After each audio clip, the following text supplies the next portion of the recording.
Akram Reynolds returned to the scoresheet in style as Mamelodi Sundowns continued their strong push for the league title with a convincing victory on Tuesday night. The 30-year-old striker netted his fourth goal in just three league matches as Sundowns secured a 2-0 win over Orbit College at Olympia Park, a result that lifted Mazandawana to the top of the Betway Premiership standings. Second half strikes from Reynolds and Miguel sealed the victory, allowing Sundowns to move 3 points clear of rivals Orlando Pirates, who were scheduled to face Richards Bay FC on Wednesday evening.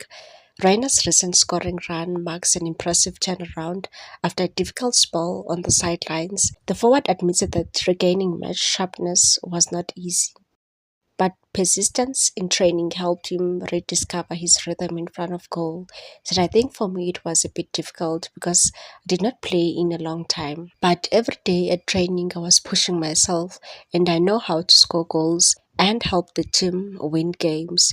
His return to form has also caught the attention of Hugo Bros, with the striker earning a place in South African national football team's 38-man Premier League squad ahead of their upcoming international friendlies against Panama national football team later this month. For Reynolds, the recent goals not only signal a personal resurgence but also reinforce his importance to a Sundown side determined to maintain its dominance at the summit of South African football. Please like, comment, share, and subscribe for more sports news.